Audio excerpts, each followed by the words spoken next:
আপনি কি সারাদিন ক্লান্ত থাকেন? সিঁড়ি উঠতে হাঁপিয়ে যান? চুল পড়ছে? হাত পা দুর্বল লাগছে? ছোটখাটো কাজও শক্তি পাচ্ছেন না? অনেকেই ভাবেন এটা বয়সের কারণে, কিন্তু আসল কারণ হতে পারে প্রোটিনের ঘাটতি। হ্যালো বন্ধুরা, আশা করি সবাই ভালো আছেন। সবাই ভালো থাকুন, সুস্থ থাকুন। আজকের এই আলোচনাটাকে কয়েকটা ভাগে ভেঙে নেওয়া যাক। 1 নম্বর, শরীরে প্রোটিনের কাজ কি?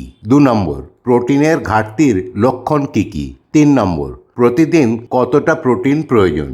আর কিছু বাঙালি খাবার কিভাবে এই ঘাটতি পূরণ করতে পারে। প্রথমে আসি, প্রোটিনের কাজ কি। প্রোটিন শুধু পেশি গড়ার জন্য নয়, এটা শরীরের প্রতিটি কোষের গঠন, পেশি, ত্বক, চুল, নখ, হরমোন, এনজাইম এবং রোগ প্রতিরোধ ব্যবস্থার জন্য অত্যন্ত জরুরি।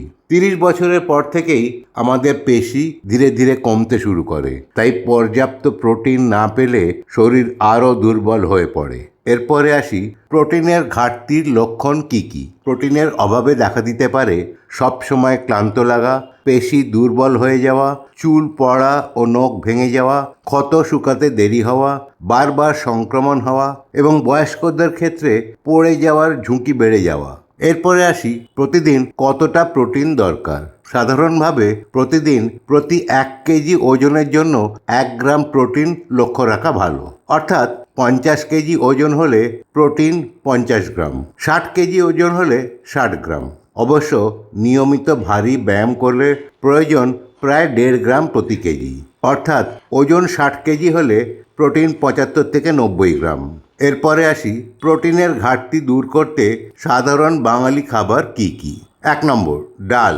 1 বাটি মুসুর বা মুগ বা অন্য ডালে প্রায় 8 থেকে 9 গ্রাম প্রোটিন থাকে। 2 নম্বর, ভাজা ছোলা। 40 গ্রামে প্রায় 7 থেকে 8 গ্রাম প্রোটিন। বিকেলে খাওয়ার জন্য দারুণ। 40 গ্রামের থেকে আপনি অল্প বেশিও খেতে পারেন। 3 নম্বর, চীনাবাদাম। 1 মুঠো বা 30 গ্রাম চীনাবাদামে 7 থেকে 8 গ্রাম প্রোটিন এবং স্বাস্থ্যকর চর্বিও রয়েছে। 4 নম্বর, সোয়া নাগেটস বা সোয়া চাংস। সোয়া নাগেটস প্রোটিনের অন্যতম সেরা ও সাশ্রয়ী উৎস। 100 গ্রাম রান্না করা সোয়া নাগেটসে প্রায় 16 থেকে 18 গ্রাম প্রোটিন থাকে। এটা নিরামিষ ভোজীদের জন্য একটি কমপ্লিট প্রোটিন। তবে সোয়া নাগেটস দিনে 50 থেকে 70 গ্রামের বেশি না খাওয়াই ভালো। 5 নম্বর, পনির। 100 গ্রাম পনিরে 18 থেকে 20 গ্রাম প্রোটিন থাকে। এটা একটা কমপ্লিট প্রোটিন, অর্থাৎ সমস্ত রকম এসেনশিয়াল অ্যামিনো অ্যাসিড রয়েছে। তবে এতে স্যাচুরেটেড ফ্যাট তুলনামূলকভাবে বেশি থাকে, তাই যাদের ওজন বেশি থাকে তাদের পরিমিত পরিমাণে খাওয়াই ভালো। 6 নম্বর, দুধ। 1 কাপ বা 250 মিলিগ্রাম দুধে 8 থেকে 9 গ্রাম প্রোটিন থাকে এবং প্রায় 300 মিলিগ্রাম ক্যালসিয়ামও থাকে। দুধের প্রোটিন ধীরে ধীরে হজম হয় এবং হাড় ও দাঁতের স্বাস্থ্যের জন্য উপকারী। 7 নম্বর, মটরের ঘুগনি। 1 কাপ ঘুগনিতে প্রায় 10 থেকে 12 গ্রাম প্রোটিন। এটা খেতেও যেমন সুস্বাদু তেমনই এর উপকার। 8 নম্বর, কাবলি ছোলা। 1 কাপ সেদ্ধ কাবলি ছোলায় 14 থেকে 15 গ্রাম প্রোটিন থাকে, সঙ্গে প্রচুর ফাইবার। 9 নম্বর, মাছ।